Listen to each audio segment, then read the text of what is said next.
Have you ever noticed that everything suddenly starts falling into place precisely when you stop worrying? It sounds paradoxical, doesn't it?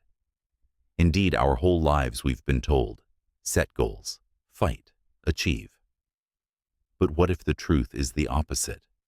What if it's precisely our attachments to people, outcomes, expectations that become the very anchor pulling us down in relationships, work, and even in the search for inner peace?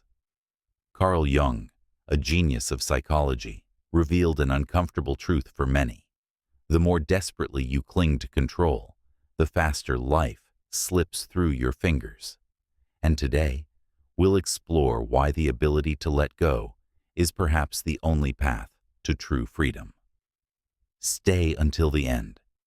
This simple shift in perception can turn everything upside down. And if you want to learn more about your own psychology, be sure to subscribe to our channel. We hold tightly to our ideas about how things should be, and at that very moment, life seems to mock us. Everything goes awry.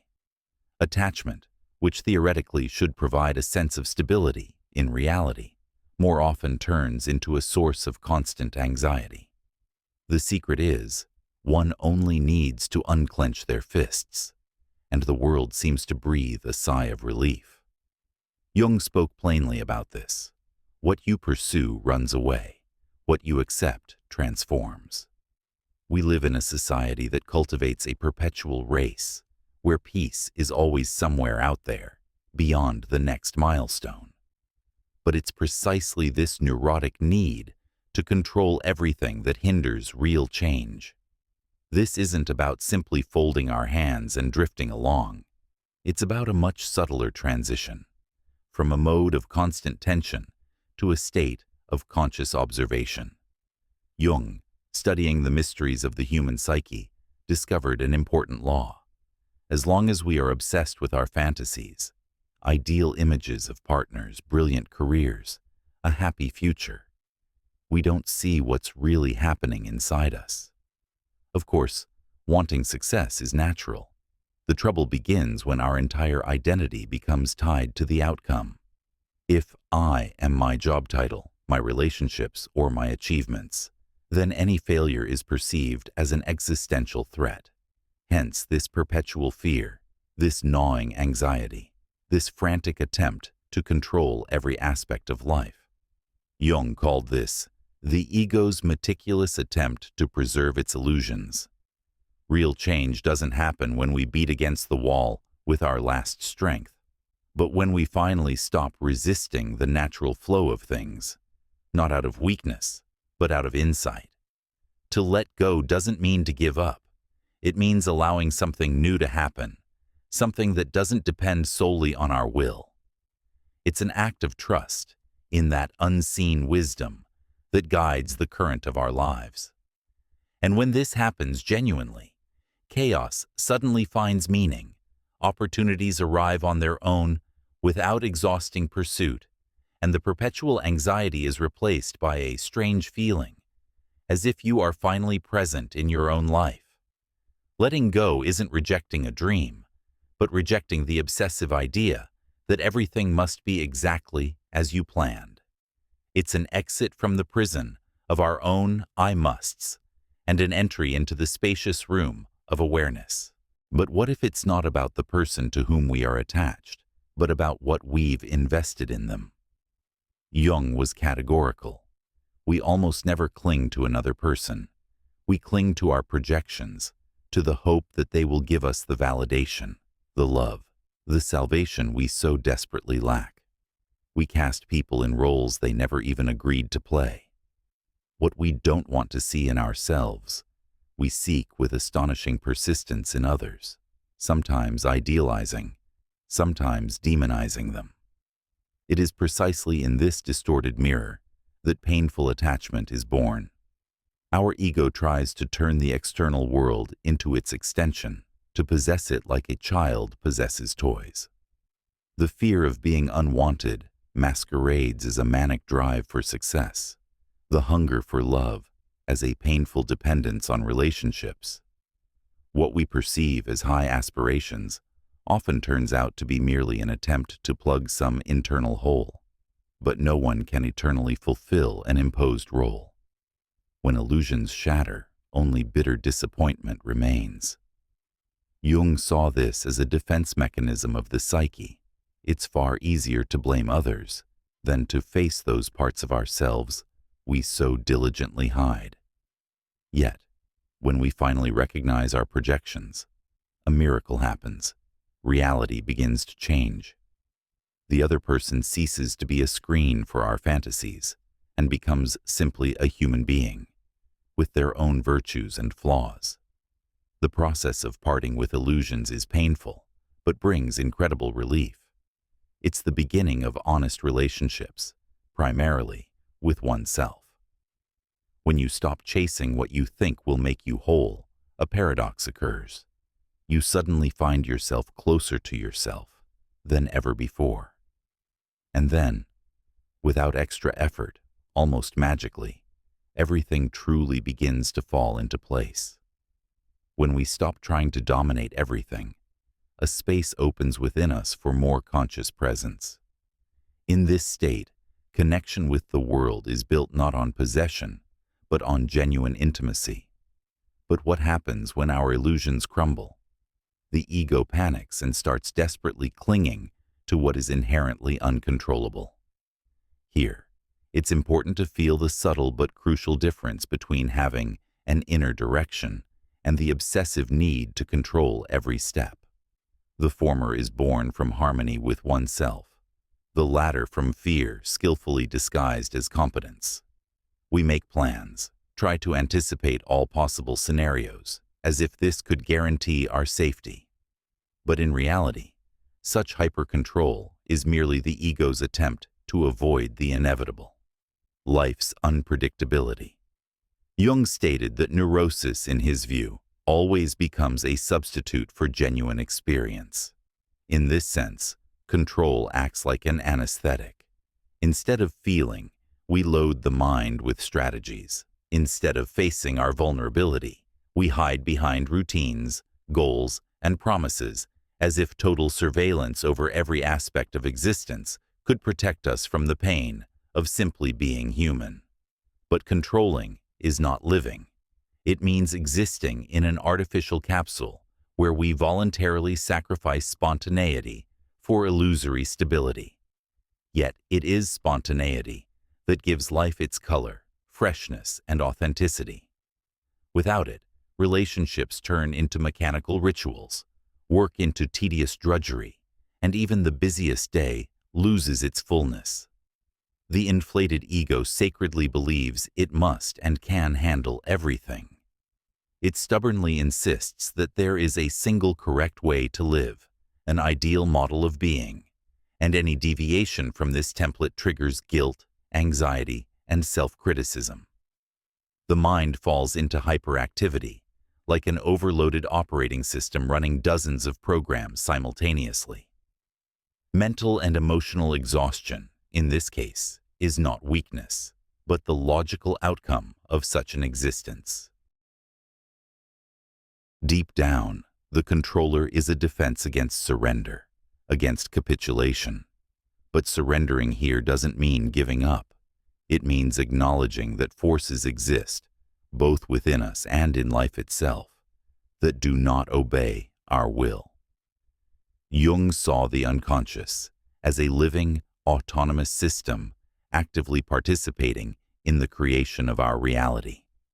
By ignoring this layer, we get stuck in a rational trap, as if all questions could be resolved solely on the level of logic. To let go of control means to perform an act of trust, to recognize that even in chaos, there is wisdom, and in unexpected events, a path. This doesn't mean living without direction, but rather a readiness to let life surprise us. Though how is this possible in a world where we try to plan even moments of silence? The more we strive for everything to go according to plan, the further we stray from ourselves. Conversely, when we allow ourselves simply to observe, listen, and feel without immediate intervention, we begin to notice that life has its own rhythm, and it knows perfectly well where it's leading us. And what if true freedom lies not in control at all, but in the ego's ability to readjust? This is the moment when the ego, tired of endless attempts to hold everything together, finally loosens its grip and turns towards something deeper, the self. This is the center of our psyche, the totality of being, not the social mask or the role we play, but who we are when we stop pretending. As long as the ego is in charge, our life is organized around external expectations, how I should behave, how I should look, what is expected of me. Rejecting these imposed ideas becomes the start of a movement not back into the past, but towards the very essence.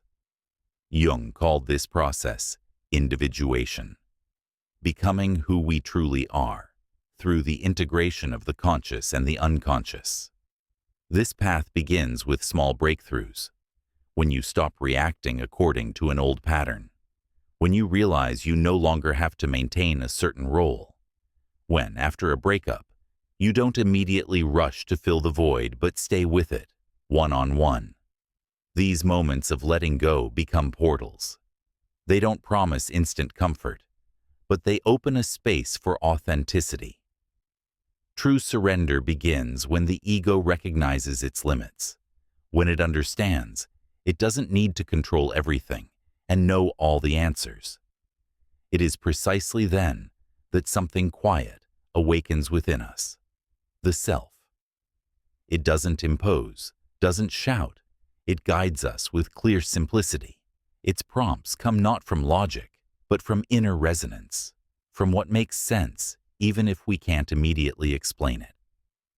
Such letting go is far from passivity. It's a more refined form of presence, acting without obsession over the outcome, loving without demanding reciprocity, creating without needing to prove anything. In this state, the driving force becomes not the thirst for recognition, but inner wholeness, which needs no applause, simply to be. In the process of individuation, the ego doesn't disappear. It changes its position. Instead of claiming absolute truth, it begins to serve the self. This inner transformation changes everything. Relationships become more sincere, decisions more meaningful, and life, which previously seemed like something to be conquered, now reveals itself as an experience simply worth living. Letting go in this context is not loss, but integration. It's allowing what must leave to depart, and allowing what is ready to manifest to arrive. In this gesture, we cease to exist as a collection of roles and begin to live as whole beings. But for the self to manifest, we must first deal with another defense, the persona.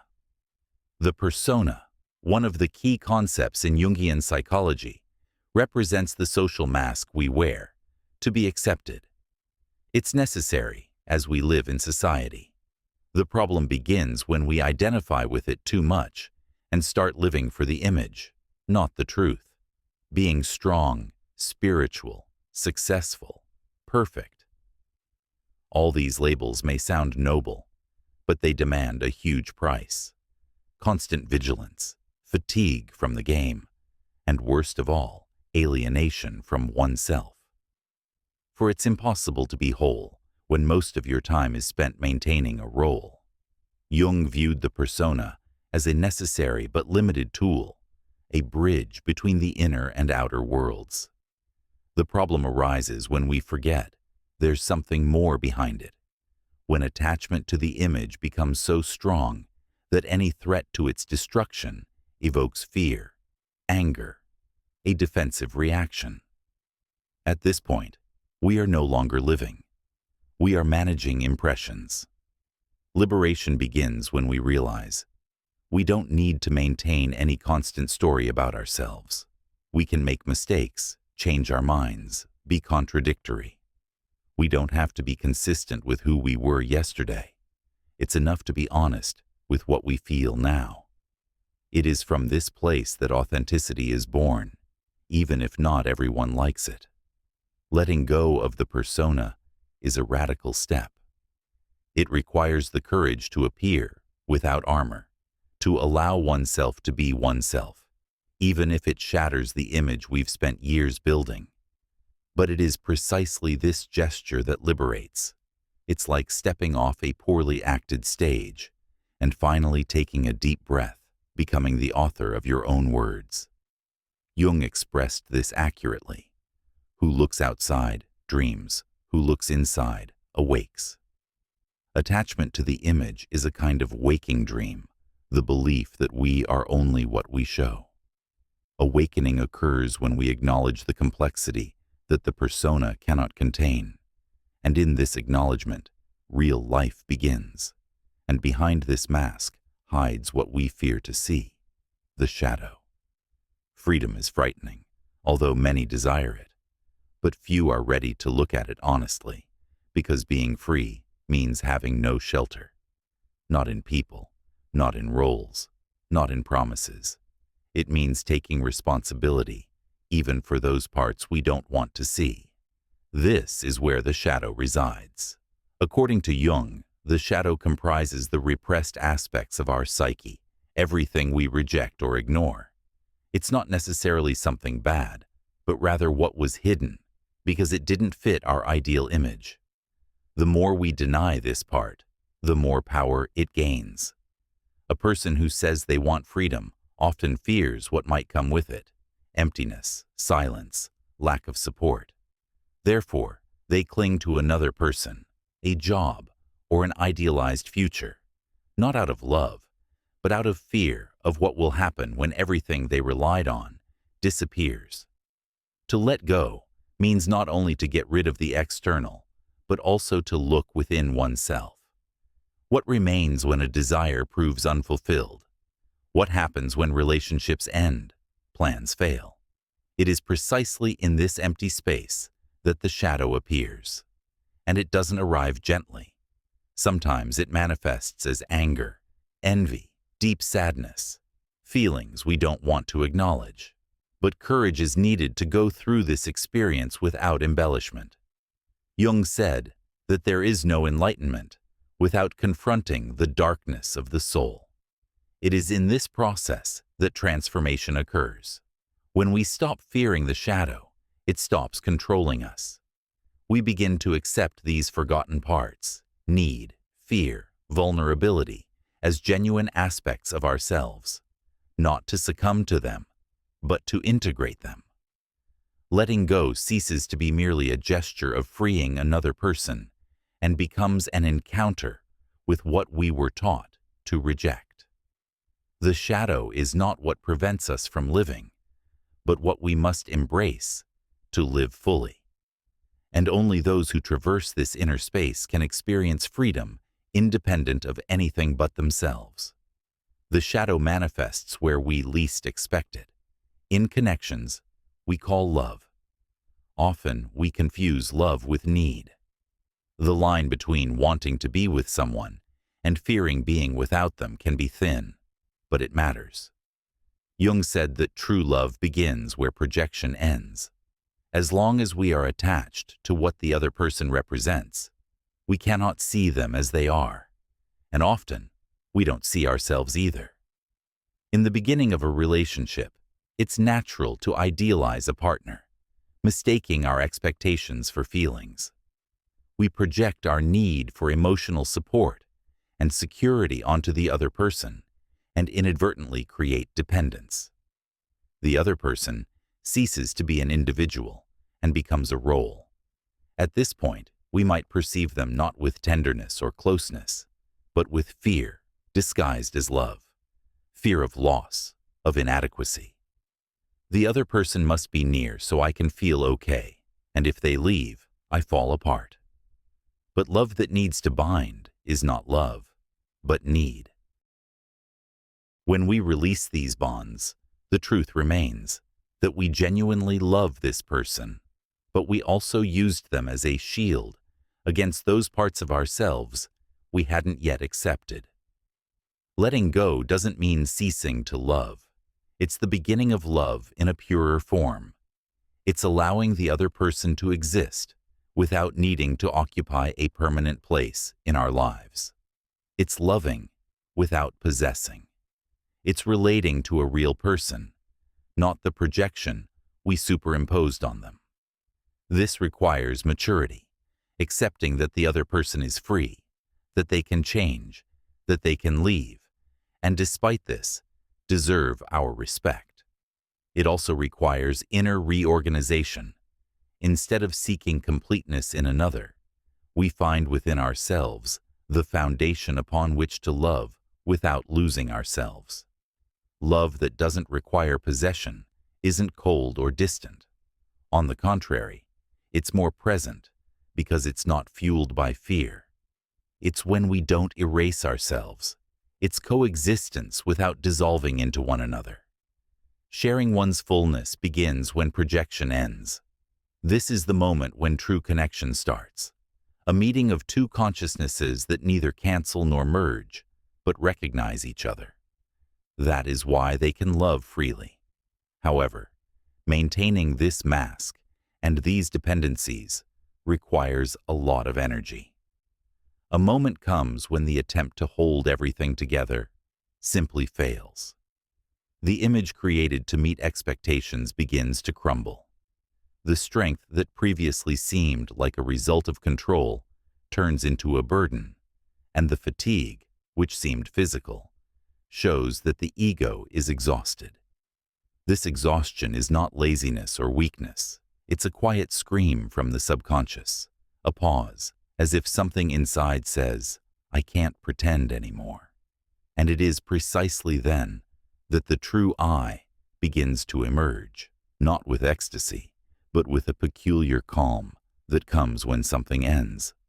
Jung saw such crises as a call to truth. When the inner world becomes disorganized, it signals that a new organization is being prepared on another level. Emotional burnout, so common today, can be understood not only as an excess of stimuli, but also as an excess of roles. Too many expectations and too little alignment with what we truly feel. A life based on maintaining an image demands constant energy. One must weigh words, emotions, reactions, constantly be in control. But when the body begins to fail, the mind blocks, and the will disappears, something demands attention. Who are you without all this? At this moment, letting go becomes a real alternative, not as an escape, but as liberation.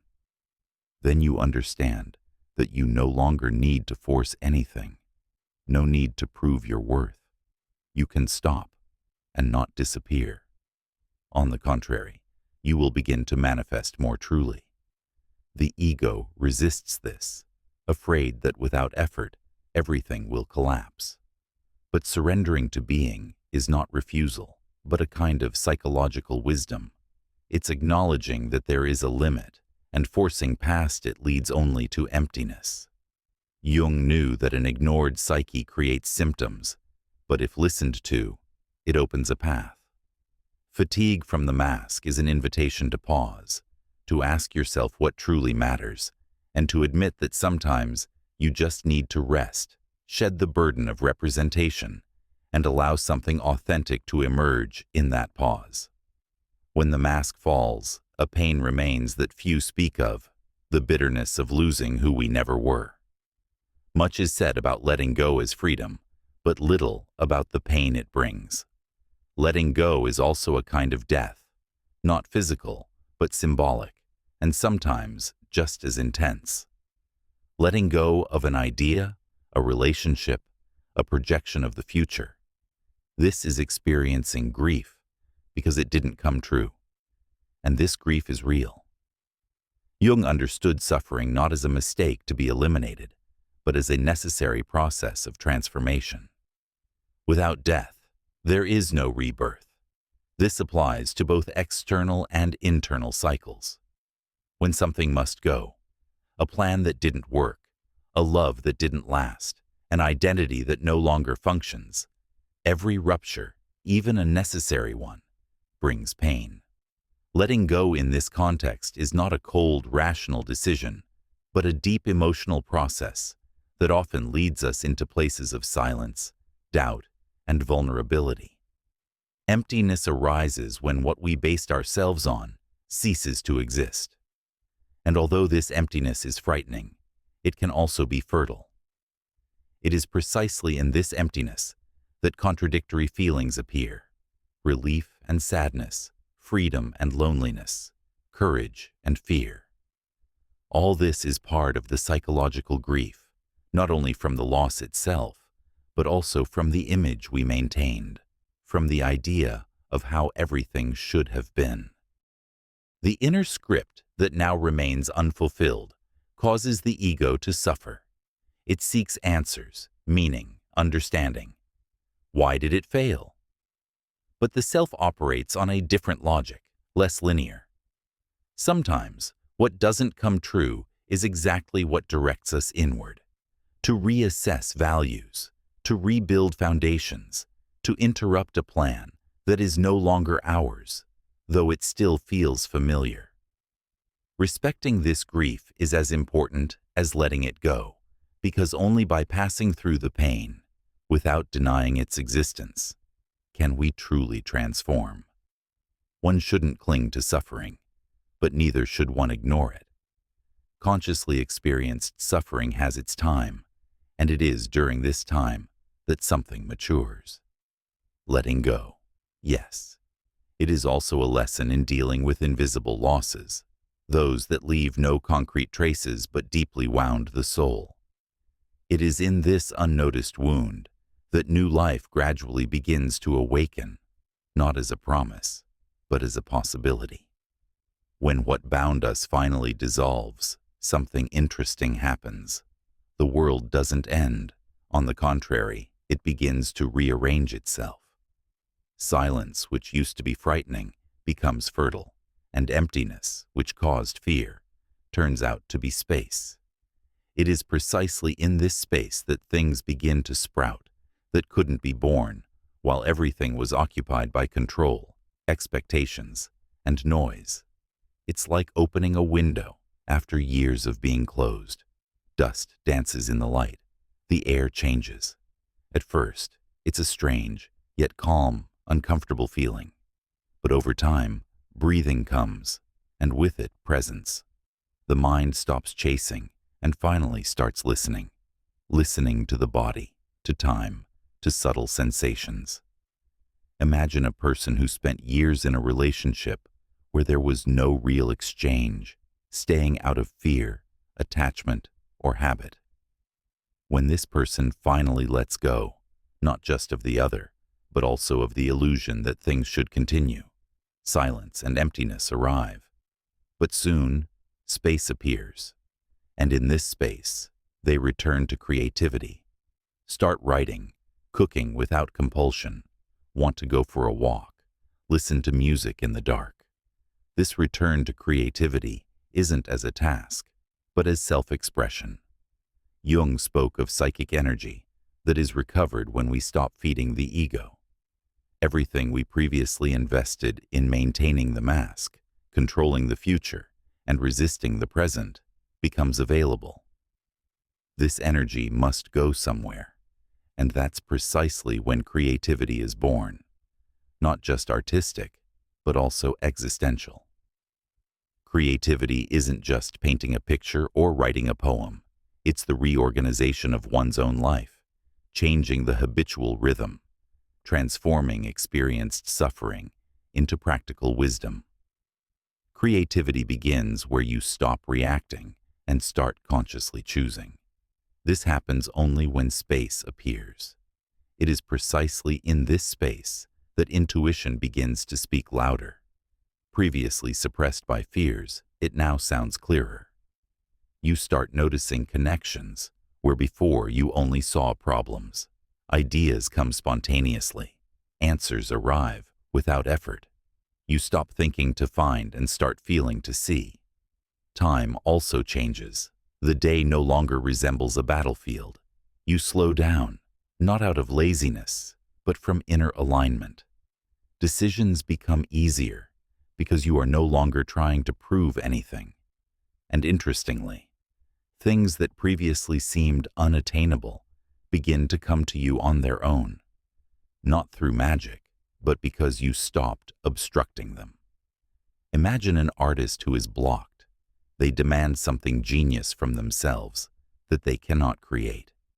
Then one day, exhausted, they let go of the project, allow themselves to rest, go for a walk, and, amidst the nothingness, unexpectedly receive a new, spontaneous, and vibrant concept.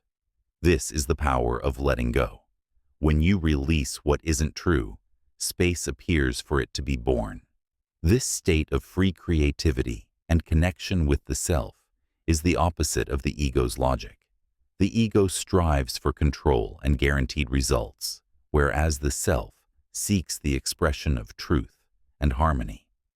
When the ego steps down from the center, the self takes the lead with ease. It doesn't force, but shows the direction and manifests through what brings you joy, even if no one sees it and it yields no results. Here, letting go shows its most beautiful face. It's not just loss, but a transition, a bridge between what was and what can be, between who you were trying to prove something and who you are when it's enough simply to be. Letting go returns you to yourself, without the excess, without the noise, without the burdens that are no longer yours. The space that opens after letting go is not an emptiness to be feared, but fertile soil awaiting your true presence. Life doesn't shout, it whispers, and you, having become more attentive and purified within, begin to listen. Ultimately, it all comes down to one quiet gesture, the open hand. Letting go of ideas, fears, and repetitive stories. This isn't out of fatigue, although sometimes that's the start, but out of clarity. A moment arrives when holding on starts to cost more than the loss itself. Attachment, though familiar, is not love.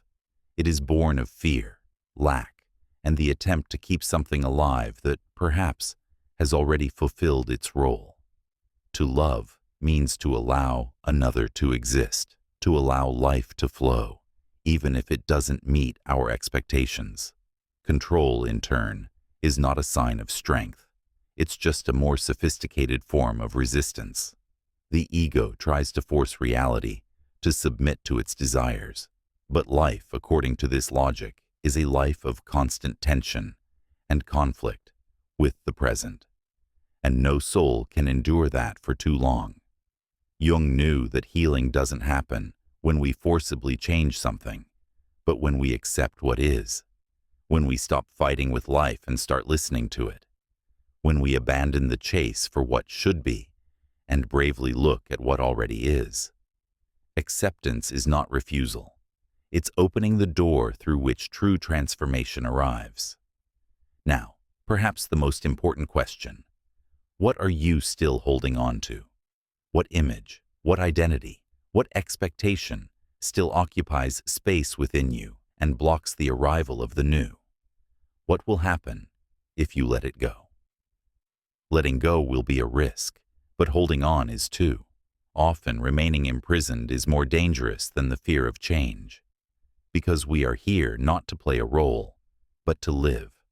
And a life truly lived requires courage. The courage to shed layers that no longer fit. The courage to approach what truly matters. The courage to allow yourself simply to be. Life begins where the illusion of control ends. It is in this quiet and intimate moment that we return to ourselves, not as an ideal, but as a presence. And from there, everything that truly matters finds its way. If this message resonates with you, turn on notifications so you don't miss future reflections on letting go, self-awareness, and Jung's profound psychology applied to everyday life. If you've reached the end, write in the comments, "I let go of what no longer belongs to me." That way, I'll know you've journeyed this path with me, and that this text has touched you too. See you in the next video.